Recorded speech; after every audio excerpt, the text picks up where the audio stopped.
Hello and welcome back to the Private Client Podcast. My name is Charlie Shammy. I'm an independent financial advisor at Glarms IFA and co-founder of the Private Client Network.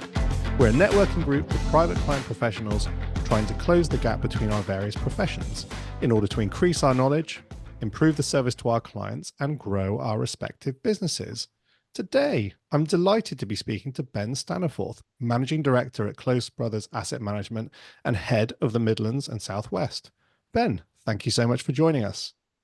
Hi, Charlie. Absolute pleasure to join you. We've been very lucky to have Close Brothers sponsor a number of our events, and part of it is I've had the pleasure of meeting a lot of your team, and they are a lovely bunch. Thanks, Charlie. Yeah, no, I'm very fortunate to have a really good team around me, Charlie. Some real good professionals in the industry, but above all, they're just a nice bunch of people. Yeah, it's interesting. So we're I know usually I start off by talking about you and your career, and we are going to come to that because you've done a lot of interesting things. But on the building a team front, what's your approach to hiring? How do you get a team that's got sort of good characters like you guys have? What's the sort of strategy around new hires? Yeah, for me, Charlie, it's really important to make sure that those coming in have a really good insight as to what the business is. I really believe in full transparency, so they absolutely know what the job entails. However, I think key to that is also making sure that you get the right individuals that will fit into the existing team as well. So there's no point bringing in individuals who could be exceptional within their role, however, don't fit in with the culture and the team that's already in place as well, because that would just cause unnecessary disturbance as well. Yeah, it is interesting. It's difficult though. I mean, how do you test for that when you're sort of taking new people on? Is it just sort of multiple rounds of interviews, or is there sort of the psychometric type stuff? Yeah, no. So I always have a open coffee chat. So we talk through the job itself, the expectations of where we want to go as a business, and what the job's going to entail for the individuals themselves, so that they have a full and frank conversation with me before we actually get into the formal stage.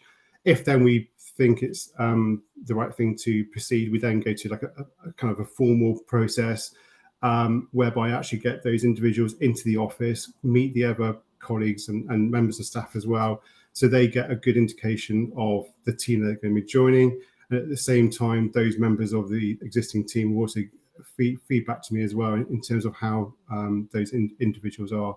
So there's a number of attributes that we do. We do lots of the old traditional role plays as well, to make sure that we can actually do the day job. But for me, it's actually getting into the skin, making sure that everyone's kind of comfortable with what we want to be getting them to do. Yeah. Remind me. I know I've asked you this before, but so you're looking after the Midlands and Southwest. Where are the offices that you guys are based in? So we have an office in Bristol, Cheltenham for our investment managers, and also we've got a new office in Birmingham as well. And also we just acquired a new business down in Dorset as well, in Wimborne. Oh, perfect. So moving on to you. You've had a really interesting career, and you've done a number of things. You started off not in financial services. How did you? So you spent a lot of time at LNG and Zurich and a few other places until you got to Close Brothers where you are now. But what made you sort of go into financial services right in the beginning?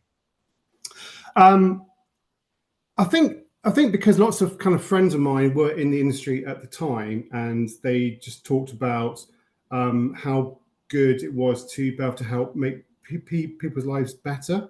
So it's all about the ability to have an influence in a positive manner about their finances. And we saw talking 20 odd years ago when I think people were a lot more financially illiterate, and they didn't have all the knowledge that they do nowadays in terms of all the Googles and various kind of search engines that you can go in and understand about finance. And I thought that was just a career that I could progress in. I thought there's lots of different tangents to that role and that industry. So for me, it was quite exciting to get into initially. Was it in the previous role? So were you always sort of dealing with financial advisors, or dealing directly with clients? So my first roles were dealing with advisors. So that's when I first joined Legal and General, and I was sort of running a team of new business processing administrators, just sort of getting to learn the fundamentals of how term insurance works and how pensions worked at the basic level. And then I did various kind of sales roles. So I was looking to sell our LNG products directly to advisors. And that's when I got to understand how advisors actually work on a day-to-day basis as well, understand all the kind of pressures that they go on.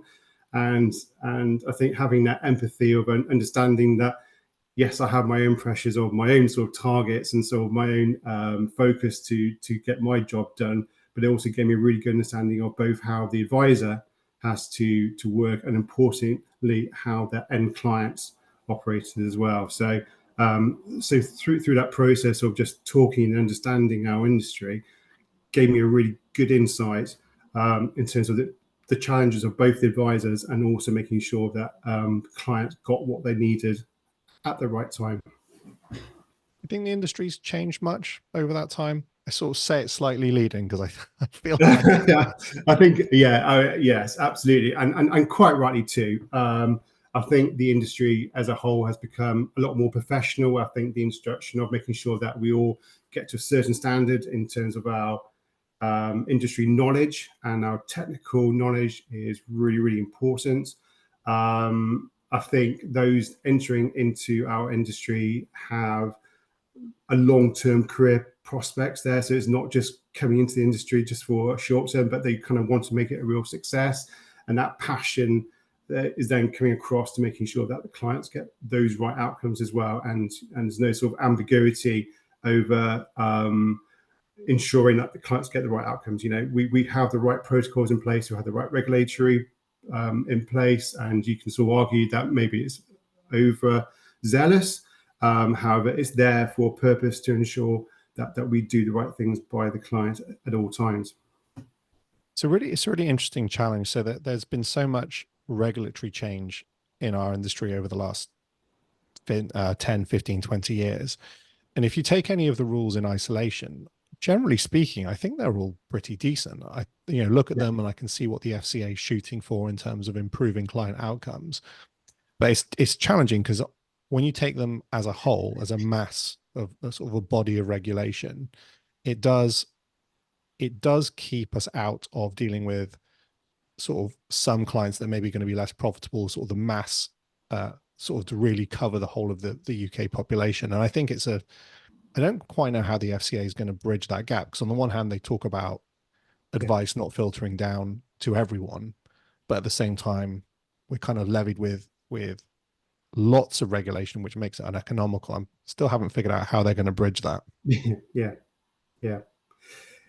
It's it's certainly a challenge. I think as an industry, we have more penetration to a wider base of clients now, which is definitely a good thing. I think you're absolutely spot on, Charlie, in terms of the economics of it, making sure that we remain profitable. And there's always going to be knock-on effects to make sure that we have the right proposition to serve the right client base. And I don't think that will ever change.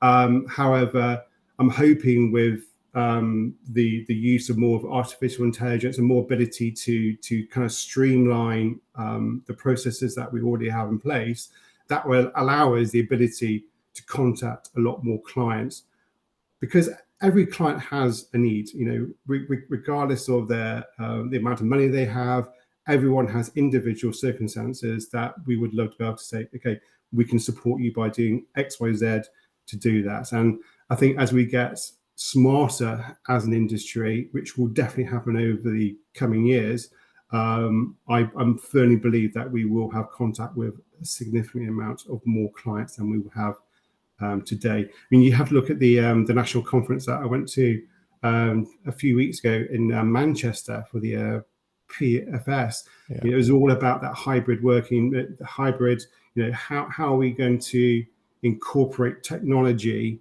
at the same time as keeping that human touch? And I think that's really, really key as well, to ensure that we can understand how we as a human can play that important part of understanding clients, asking those difficult questions to get into the skin of where clients want to go and what they want to achieve, but at the same time using technology that may not necessarily be here right today, but tomorrow it will be, and we need to make sure that we can embrace both at the same time.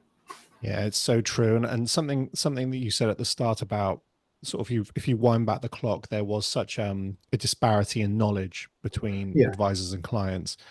And to some extent, the internet has changed that. The knowledge is certainly accessible now in a way that it wasn't.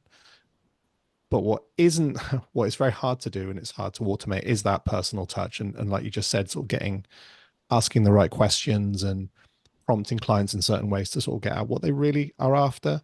Yes. Um, and how they and how they might, maybe what they're doing now that isn't serving their longer term interests, or what they can do to serve them in the long term. And I think that's where advisors play a really important role. Absolutely. And I think we talked about regulatory introduction of new regulation just now, and I think the consumer duty, albeit it has cost a lot of time and effort to put into place, I think absolutely it is the right thing. And when we focus more on clients with vulnerabilities, whether that's just temporary or permanent vulnerabilities, to ensure that we are treating those clients properly and in the right manner is absolutely key as well. And for me, it's quite heartening to see that our industry is now adapting to ensure that we are kind of fit for purpose to do that. Yeah, it's been a big change. That was the consumer duty was fascinating because on first glance it didn't look too big. I don't know if I was the only one who thought that, but it was when you sort of dug into the detail of it, that it really was quite a large, it was a big bit of regulation. But again, like I said, I can see what they're shooting for, and you can definitely see how the rules will drive better outcomes, even from simple things like requiring us to test client understanding. Yes. Um, Interesting rule, challenging. It's difficult to pitch the questions at the right level, but on a high level, making sure clients fully understand the proposition that they're being advised to pursue. It all makes sense. Absolutely, it absolutely does, and I think in addition to ensuring that we are looking after clients properly, so those with special needs or with those with vulnerabilities, the very fact that we are tasked, and quite rightly, to ensure that we can demonstrate an ongoing value to that client, for me is really important. And it actually asks us as an industry that kind of brave question: are we actually doing what we should be doing? Are we justifying those ongoing fees?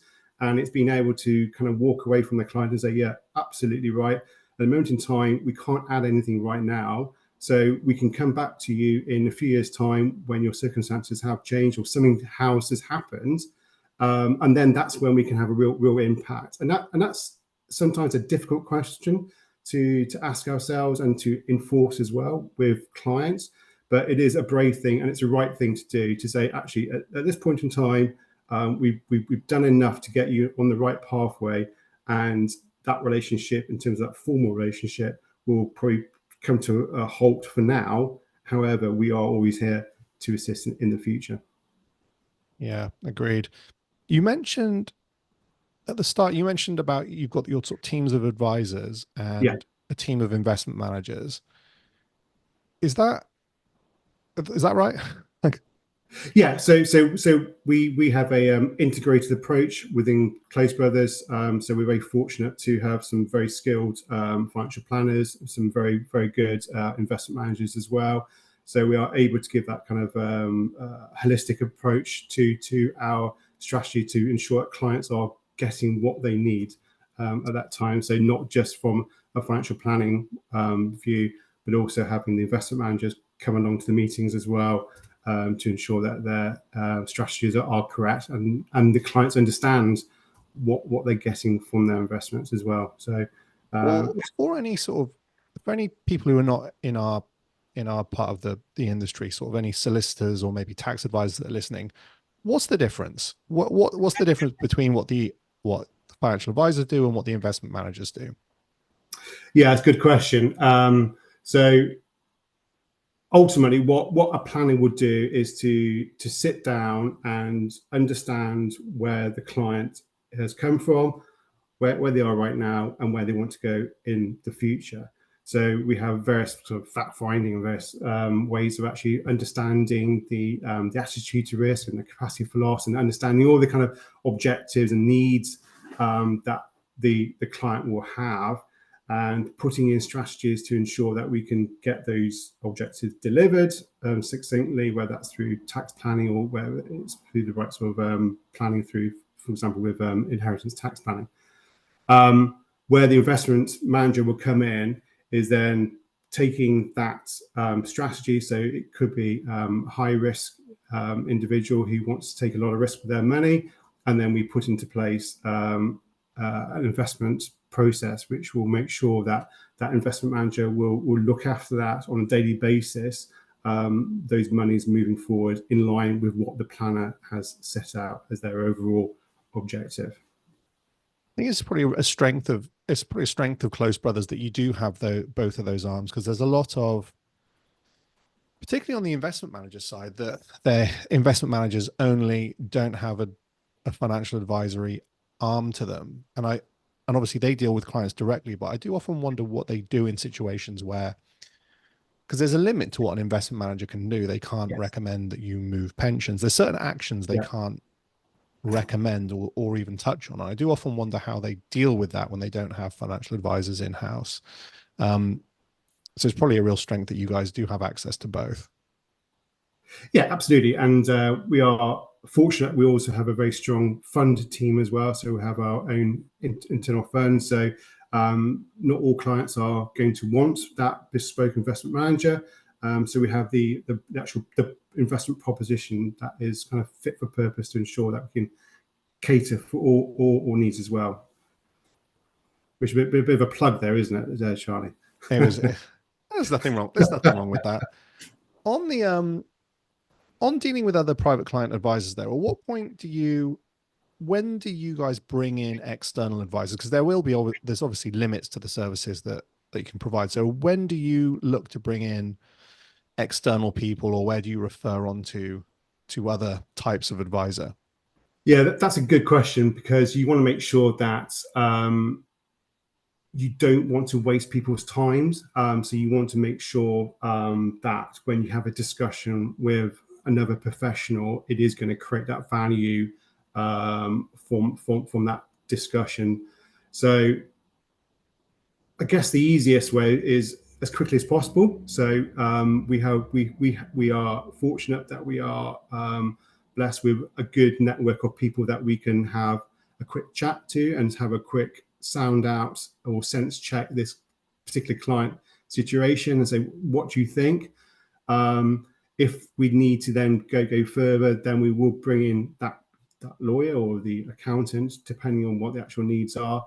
And we'll bring the actual client into the meeting as well to ensure that the client is right in the heart of that relationship as well. So where we've seen the real success is where we've had joint or meetings with the accountant and the solicitor and ourselves and the investment manager, all in the same room, just to discuss where the client needs to be going.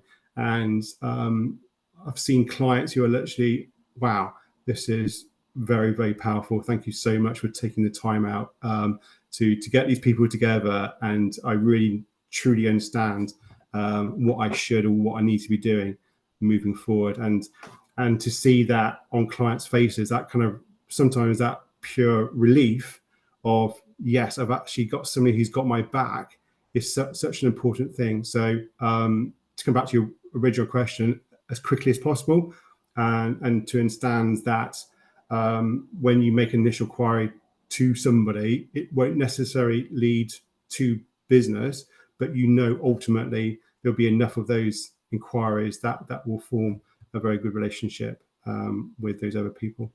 And I suppose the extension of that question is, when should when should other private client advisors think to bring in, like, what's the trigger points? When should someone think, oh, we need to bring in a financial advisor at this point, for people in slightly different professions?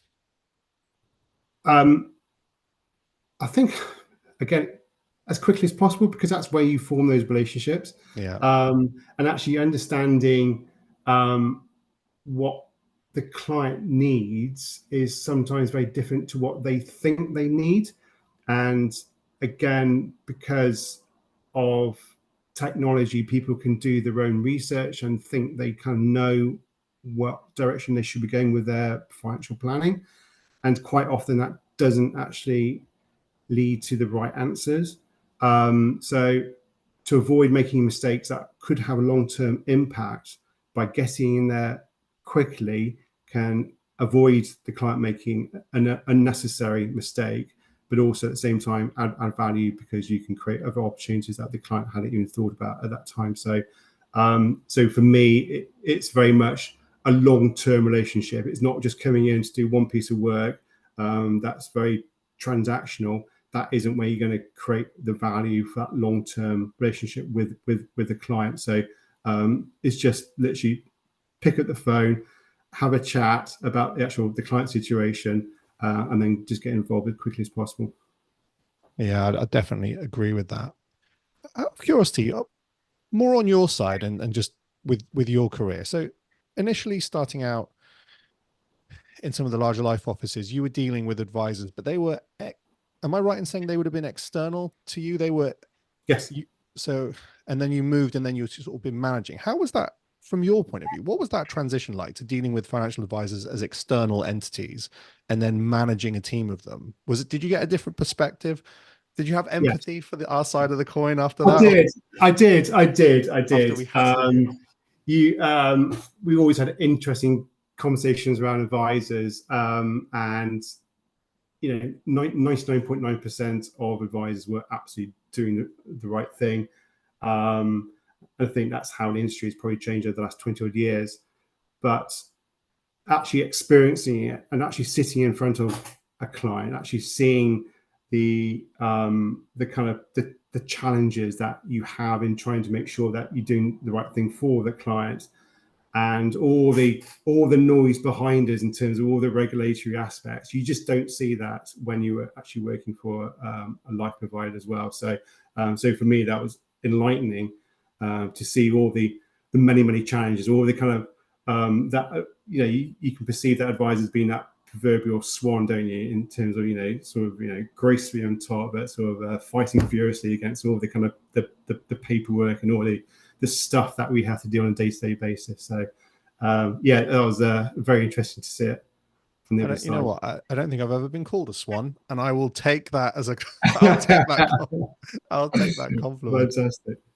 I have a theory is not the right term, but I think certain other professions, and I think law is a very good example. They are extremely attractive to graduates or young people who don't necessarily know what they want to do, and I think there's a certain appeal allure for those professions. Yeah. And I think we haven't quite got that yet. But I think financial advice is the most fantastic profession.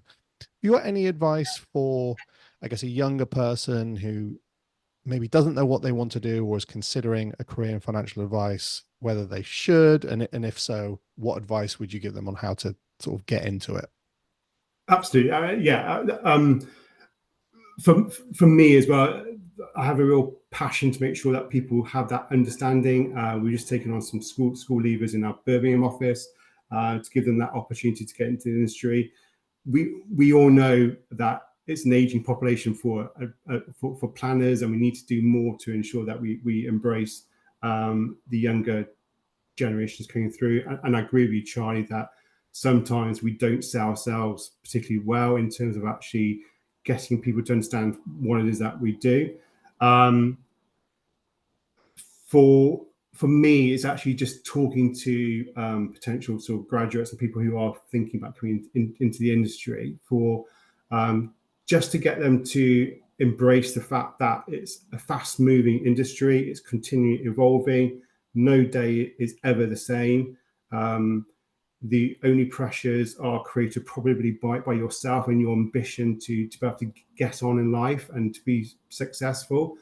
I think those people who can demonstrate a good level of emotional intelligence or being able to understand and have that empathy with people are going to be really successful.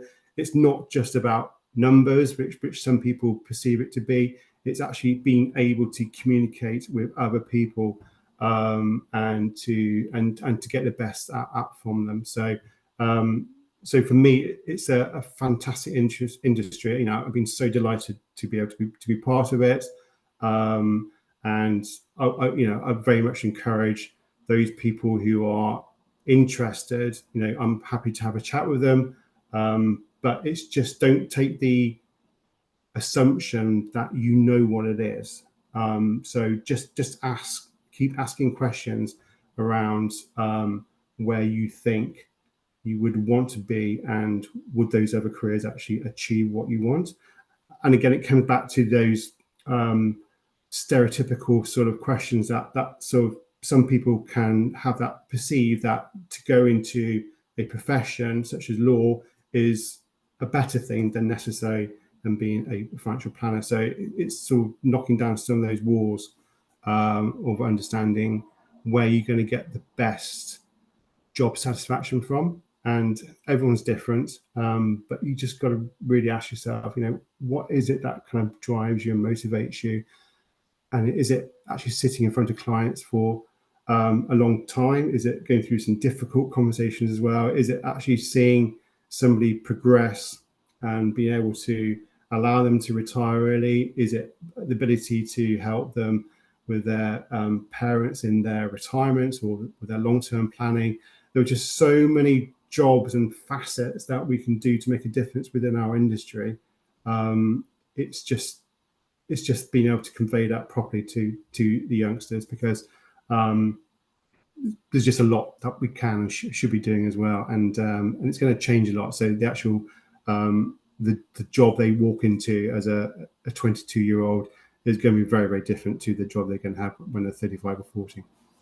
I completely agree with all of it. I was chatting to someone about, oh, what would you look for in a sort of a grad hire or a younger person hire, and I think they said, oh, well, presumably a maths background.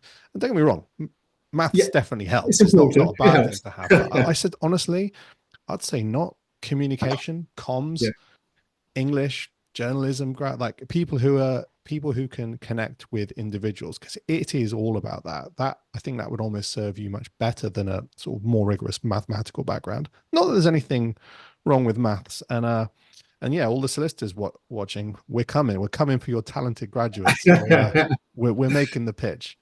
Absolutely. Yeah, it is. You know, you're absolutely right. We work in a people industry. You know, people have to be able to trust us and sort of convey some pretty difficult kind of lifestyles or something that people feel really awkward to admit to. And if you don't have that ability to draw it out of them, you're not going to do your job properly. So I think you're right in terms of having that strong ability to use our language constructively and at the right time, having the empathy to be able to sort of dig a little bit deeper at the right time is a skill. And it's not just a skill that they can use in their profession, but I think in wider life as well. It's all very transferable. No, very, very true. Look, thanks so much for coming on. You guys have been a great support to us at the Private Client Network. Like I said at the beginning, I've met a lot of the team, and I think they're a really good bunch, of people. So testament to you. No, so appreciate it. Thank you so much for coming on. That's a pleasure, Charlie. Thanks, Ben. Cheers, and thank you.